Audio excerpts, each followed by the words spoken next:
But then the second defining moment was Everest in 2015 when I went to go back and climb the mountain.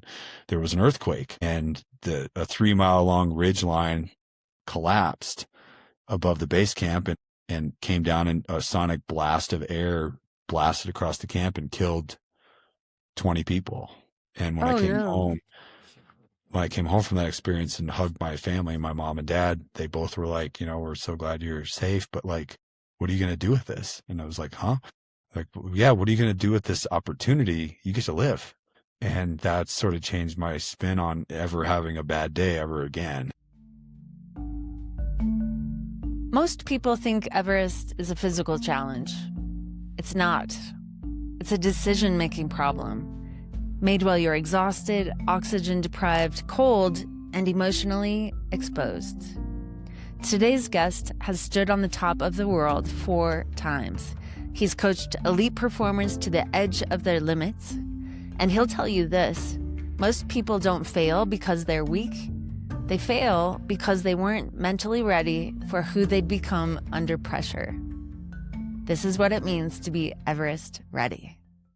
Welcome back to The Mindful Trainer. I'm Melanie Webb, and today's conversation is about what it means to be Everest ready. My guest today doesn't just talk about mindset, he's tested it at the highest elevations on Earth. Dr. Jon Kedrowski is one of the world's leading high-altitude skiers and mountaineers, a 3-time world record holder, and someone who has spent more time on the world's highest peaks than most of us spend in the gym. A native of Vail, Colorado, Jon has been skiing since the age of 2, has led expeditions to the 7 summits, summited Mount Everest 4 times, and completed more than 30 expeditions to the highest peak on each continent. He also holds a PhD in geography with a focus on weather and climate, meaning he doesn't just experience extreme environments in real life, he understands them at a deeply scientific level. Jon is the author of 4 books and the creator of the Everest Ready Mindset, a framework he uses to coach elite performers, adventurers, and everyday people to push past perceived limits and live their most intentional, adventure-driven lives. Today, we're exploring what it means to be Everest ready, mentally, physically, and emotionally, and how the lessons learned at 29,000 feet translate directly into training, leadership, and life.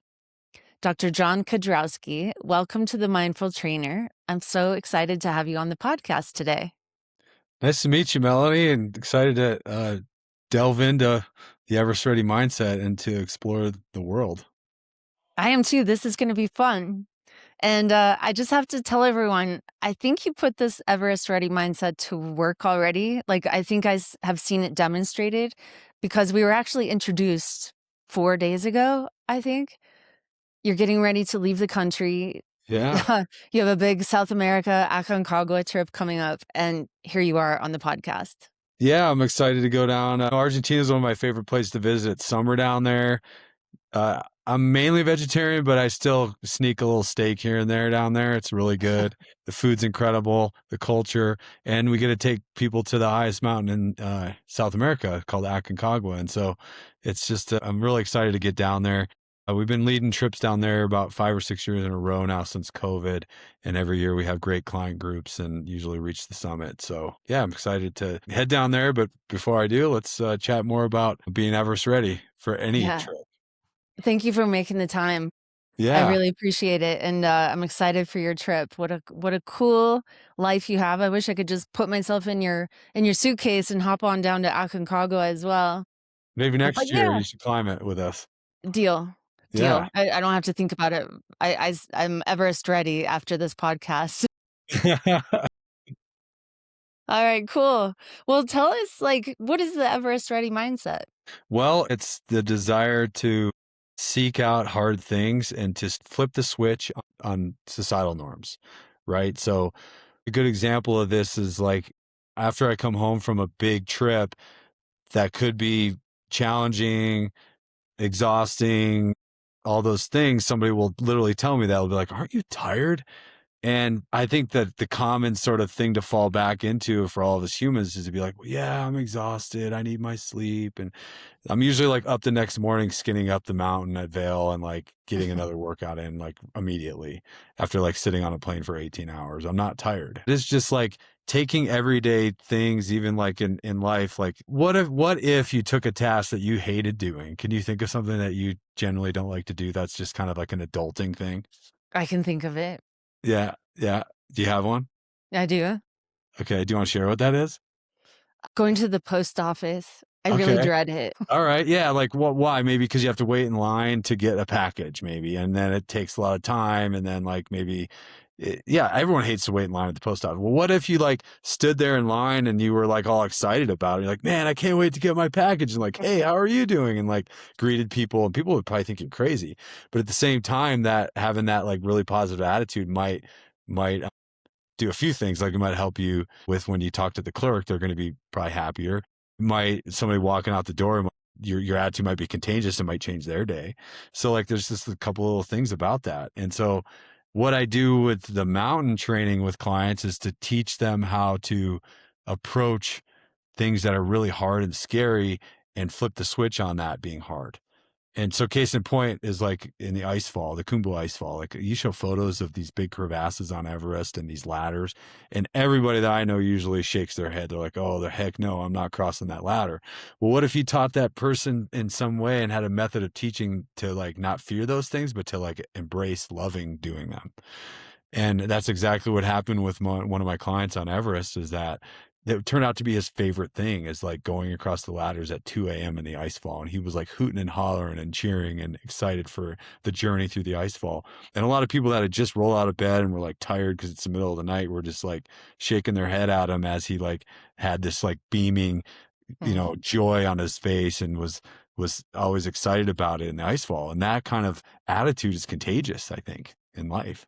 That's an incredible example, being stoked to cross the Khumbu icefall. Yeah, yeah, exactly. And so watching people overcome hard things with that kind of attitude, that's just kind of one of the frameworks of what I call being Everest ready, and that's like doing things that are in line with what your ultimate goal is and incorporating that into your everyday life. Right. And so, and even on a basic sense, like it wouldn't make any sense for me to do a bunch of powerlifting if I was a long distance runner, or it Right. wouldn't make any sense for me to go do, intervals on the track and run all the time if I was a power lifter. You have to do things in line with what your goal is. And with that, one of my best philosophies is called train mountains with mountains. I get a lot of people that get in touch with me about, how do you climb Mount Everest? Like, it's crazy. You've done it several times. Like, and the basic response that I tell them is that, well, I live in a beautiful mountain town in Colorado. There are mountains here already. So I kind of get to go and play in them all the time. And so by playing in them all the time, yeah, that normal life to me has become part of who I am. And it has made my journeys in the mountains that much easier. Like I could get off the couch today and climb Everest at any moment's notice. And I think that's a bigger lesson to all of us with, let's say, a journey in business, a journey in trying to accomplish something in a career, is if you're ready to go when you're called upon to do the task because you've prepared for it, you're gonna go and you're gonna accomplish it, no problem. But if you aren't doing things that are in line with your goal along the journey, then when it comes to the test, you're gonna fail. And so I really incorporate that into the training I do with clients, but I also like to bleed it into our everyday lives, and it can make life that much sweeter. Yeah, well said. I like that a lot. So you're kind of like preparing people for the adversity before it shows up. Yeah. So then that like when they do face the adversity, then they might say to themselves like, or to me, like, oh, this isn't that bad. And so case in point, when I did train Mike Posner, Devin, Levesque for Mount Everest, they both had sort of their own tailored training programs. And the goal with those programs was to make a lot of the tasks harder than Everest. So then when they got to Mount Everest, they were like, I mean, yeah, it's hard. And I think Everest at times is more hard from a mental and physical standpoint of like you sit around a lot, you wait for weather a lot, and then there's a lot of weird things about it that make it hard. But the climbing on the mountain really isn't that hard. The climbing Hmm. is by mountaineering standards, it's not that technical. There's a few technical pieces to it, but there's mountains that are way harder. So I would take a climb on harder mountains. And so Uh, then when they got there, they'd be like, oh, I can do this. I can climb this slope or I can climb this little ice cliff. I've been doing technical training with Dr. John all the time, or I've been drilling the ladder. So when I get on a ladder, I'm not the client that shows up and has never seen a ladder before. I taught each of the clients how to cross these ladders, how to build these systems, how they work so that they wouldn't fear them. And so mm. when they got there, they were already like, oh, great. I clip in, I hold the thing, I walk with my crampons along the rungs of the ladder, and hey, no problem. I got this. And then he'd come over at night with a ropes course that we'd built, and they'd do it in the dark. And it's like, well, Wow. that's what you have to do on Everest. You have to climb through the icefall in the dark. So yeah, that's my best example of like applying it to Everest. But even in real life, it's like I get home from a trip, I go to the grocery store. Who loves finding front row parking at the grocery store? Well, cool. Yeah, you're bringing groceries out, but you can pull a cart. I love it, when somebody tries to cut me off, take the parking spot that's really close to the entrance. And I'm like, whatever, I'll just park way in the back and walk. It's fine. You know? So it's just like even sweating the small stuff in our lives, I think the outdoors helps you just relax from all that. So when you come back to the real world, you're actually refreshed and not exhausted. And I think that's the biggest another big component of the Everest Ready mindset is, yeah, a lot of times I come home from like flying from one spot to another and doing a keynote speech here and doing a trip on a peak there. And, you know, I had some incredible link ups one time. It was like fly to Africa or fly to South Africa, run a 100-mile race, fly to Kilimanjaro, guide Kilimanjaro, fly to Japan, guide skiing in Japan and climb Mount Fuji, fly to Nepal, guide a group there, and then fly home. And I get home and someone's like, aren't you exhausted? And I'm like, actually, no, I'm refreshed. And they think I'm nuts, but like, it's just this sort of life thing. Like we only get X amount of years in life. And like, how can you not like take advantage of the fact that like we get to do this, and say to yourself every day, we get to do this. And if it's something that you love to do, and so I'm grateful I get to do something I love to do. But even if it is hard, you should stop yourself and kind of try to see what appreciation you can find in the challenge and the grind as well, and just make I the most of it. Yeah, I like that a lot, and I like how you're like you appear to be, and you genuinely are. You're having a lot of fun with your life right now. Yeah, that's the idea. Because like, and I think two defining moments for me. Uh, One was my very first climb of Everest in 2012. I was 500 feet or so from the summit, and there was a big windstorm that hit and blew me off my feet. Luckily, I was clipped to a rope and was able to retreat, get off the mountain. People died that night. It was really tragic Oh and no. hard. And when I went back to base camp, it was like, well, okay, I can go home, but if I do, I've put, 9 grand on my credit card to pay the difference on this expedition. I don't know what's going to happen if I don't. I'm gonna have to figure out how to raise money, come back and climb this mountain. I'm not leaving.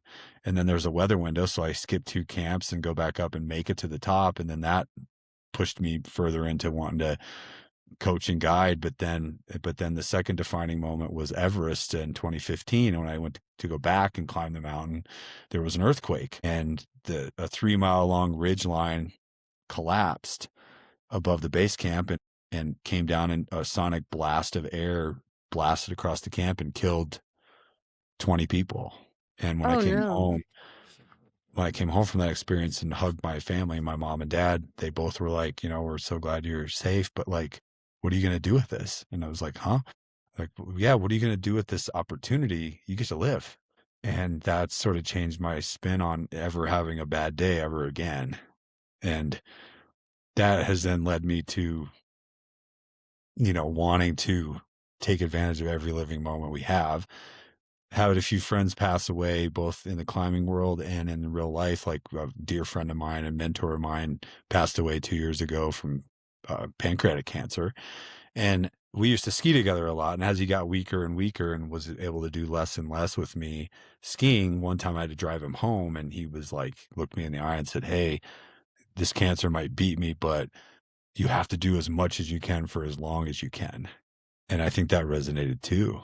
And so I just have taken all these lessons to heart of like, yeah, we just get this one life and like when it's over, it's over. So you've got to just do as much as you can for as long as you can. and there is no such thing as tired. Like, yeah, we tired, we need to rest, we need to get some sleep at night, but like essentially they're just like, well, okay, have a 12-hour flight to this place. So what? I have a meeting and this, and I got to ski today. And I like, we all have things that we do that can exhaust us, but instead of us being like, I'm exhausted, it could be like, I love this. And that's really the essence of having an Everest Ready mindset, is that you just living life to the fullest, you're ready for everything, and you just are attacking life versus letting life attack you. Beautiful sound clip right there and sound bite. I hope everybody heard that. Thanks for sharing those life lessons with me because those are really powerful. Those Yeah, encounters with death. There's nothing like an encounter with death to make you grateful to be alive. exactly. Yeah. And the outdoors does do that for us, right? Like, yes, I think the older I get, I realize life is fragile and accidents happen even in this domestic environment we live in. But Yeah. I love the outdoors for its ability to school us and remind us why we're really here. Yeah, like vulnerability, humility are like the biggest lessons, I think, from being outside, They because are. the weather can come up and just knock you out, and you're like, okay, I'm so insignificant all the time, you know. Yeah. And It it's like forces that's out of our also control.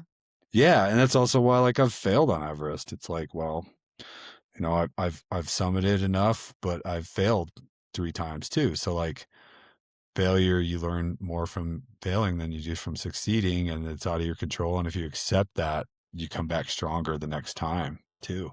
Yeah. I want to talk about that vulnerability and these high profile clients that you take. It takes a certain type of person and drive and energy to reach a certain level of success.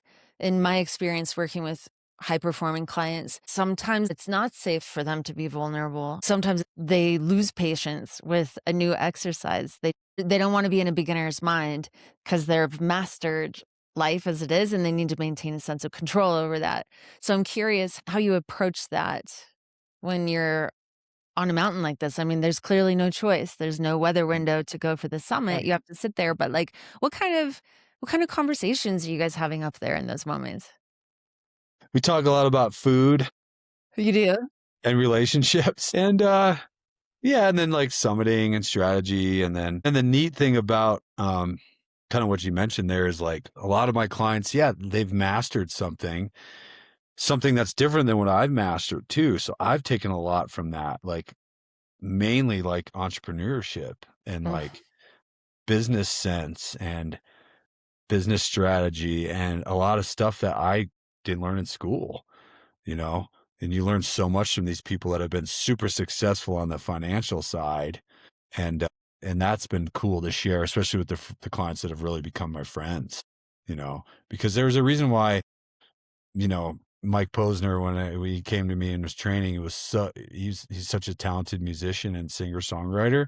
He applied the same grit, the same determination, the same, you know, work ethic towards his dream to make it to the top of the world. And when he went to work, I saw it, and that was really a blessing. And I tend to be able to find that in clients that want to sort of apply for my programs. Like I do a lot of one-on-one coaching and or out climbing, and like every year get lots of inquiries for people that are like wanting to do anything ranging from just getting in better shape for hiking a mountain to working their way up through the 7 summits to ultimately Everest, or we just get people that like trekking and hiking.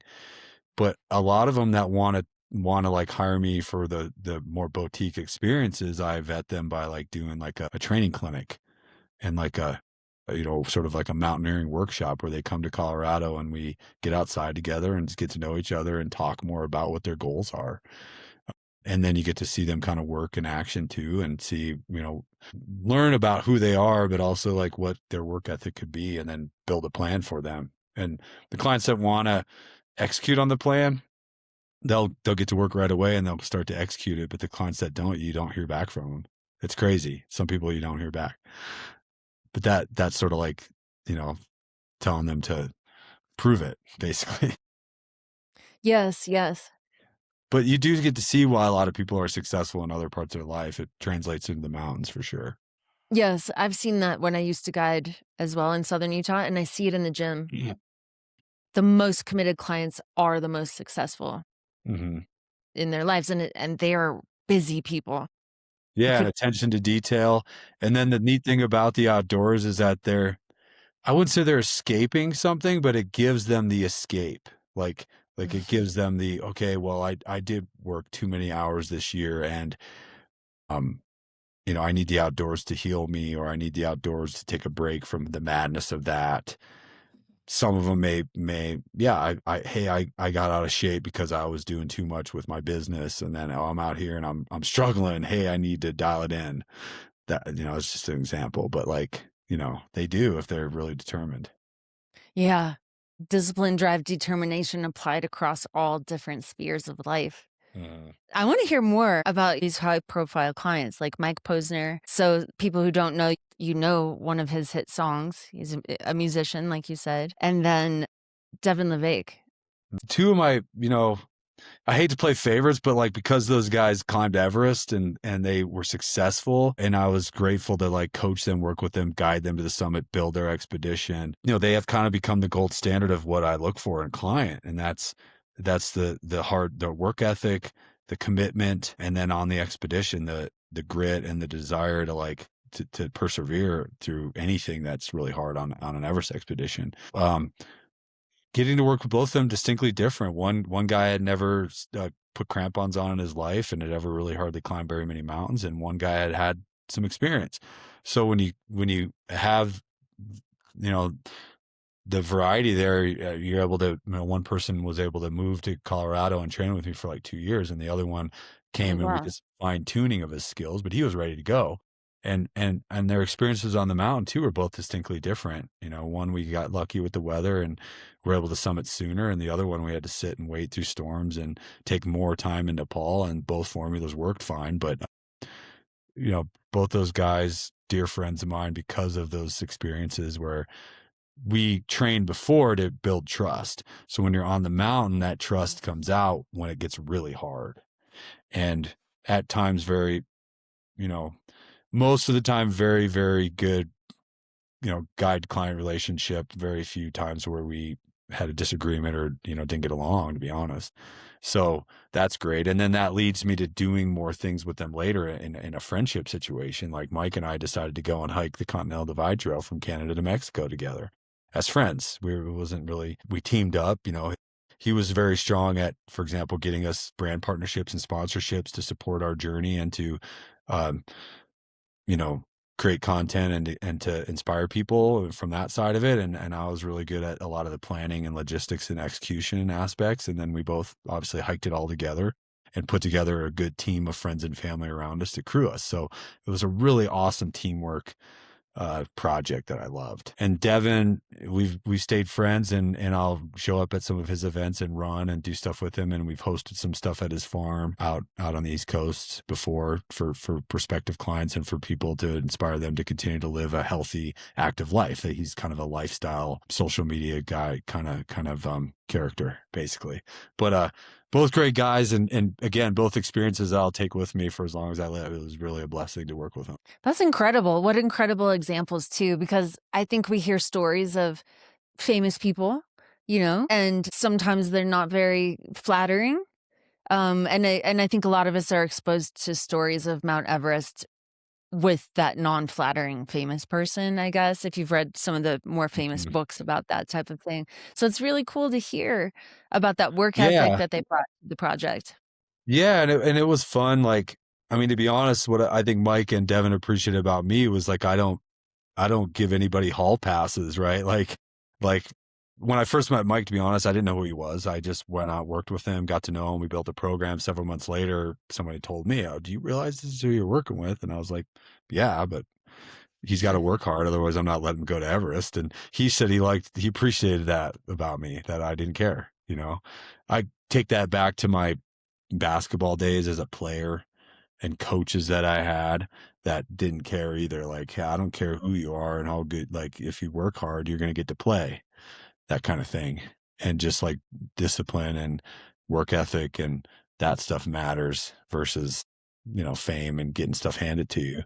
And I don't think Mike or Devin would ever expect to things to be handed to them. They're both very successful individuals, and they've worked really hard to get to where they are. So that's what I respect about those guys.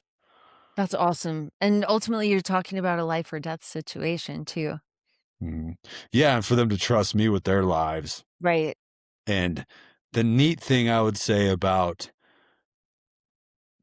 taking Devin to the summit was that because of the experience with Mike, and then also I guided a one-on-one client in 2019 on the north side, named Otelia, and she successfully summited. So I had already 2 experiences with clients.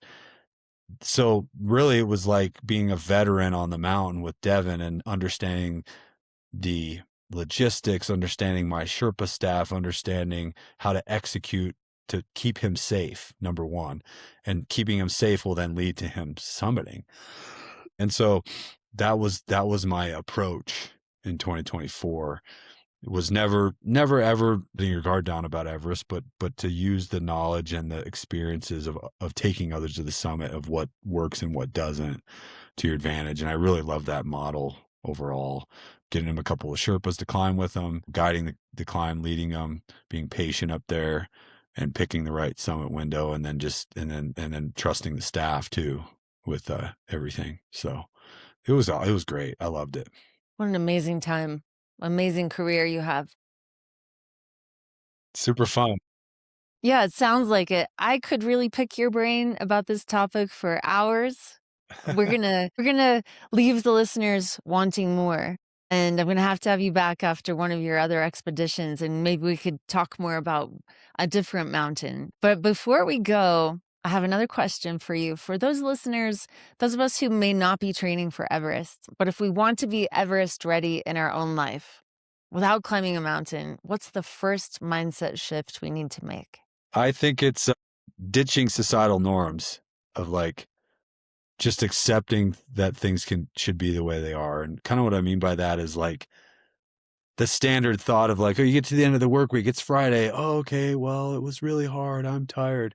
Instead of being like, man, that was really, really awesome, or like that was really enjoyable, or, just like taking a different sort of mindset to what something was, even if it was challenging and even for a moment, and try to laugh about it.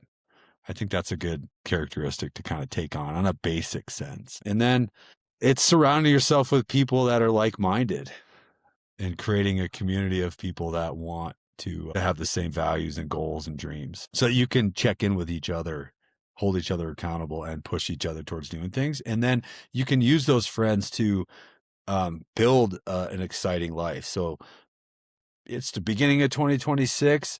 For many people that are thinking about creating something awesome this year, you should pick some wild adventure and go do it. Don't hesitate. And that's a good start. So heck, join one of my trips, Dr. John's Adventures, Absolutely. That's where to find you. Tell us where else they can find you. Oh, so I'm on Instagram to Dr. Jon Kedrowski. It's a DrJonKedski, or Dr. John's Adventures on Instagram. And then my website is drjohnsadventures.com. Awesome. Those will be in all of the show notes too, and I'll be posting on my own channels. And I love that. Everybody go take a big adventure in nature this year. Yeah. And we're gonna I'll publish this sometime, so we just hit New Year's at the time that we're recording this. And I'll publish it sometime before the Chinese New Year, which is February 25th. It's interesting as I have conversations with my clients right now, and they're very geared towards New Year's and what are we going to work towards this year? What are we going to accomplish? And we're taking this month window rather than think of it as like, boom, I hit this January 1. I have to know what everything looks like. Like give a little breathing room to that process. Yeah. And so I think people will still be in that process when this episode drops. So perfect timing for them to select their big adventure for the year and get that Everest Ready mindset going. Awesome. Jon, thanks for being here. Yeah. Happy New Year, and Happy see you New on the Year. trail. See you out there. All Have a right. great trip to Aconcagua. Yeah, sounds good. What a podcast. I loved that conversation with Dr. Jon Kedrowski. Here's my takeaway. Being Everest ready isn't about Mount Everest. It's about choosing hard things on purpose. It's about training for adversity before it shows up. So when life gets uncomfortable, You don't panic, you respond. If there's one thing I've learned from my adventures in Mother Nature's gym, it's humility. Nature teaches you patience. It teaches you that failure isn't the end, it's information. And when you surround yourself with the right people, prepare with intention, and stay positive even when things are hard, that's when challenges stop feeling overwhelming and they start feeling meaningful. So pick wild adventures, train for what matters, and live life to the fullest. Thank you so much for being here with me on the Mindful Trainer podcast. If this episode resonated with you, share it with a friend who would make an awesome adventure partner or could simply use a little inspiration. And if you want to explore more conversations like this, make sure you're subscribed to the Mindful Trainer wherever you listen to your podcasts. You can also visit webwell.com for training resources, outdoor-inspired wellness tools, and ways to work with me as you build your own body equity and resilience. The Mindful Trainer is the official podcast of WebWell. I'm your host, Melanie Webb. I'm also the founder and master trainer at WebWell. To learn more about WebWell and all we have to offer, please visit webwell.com. That's UEBBWELL. See you next time.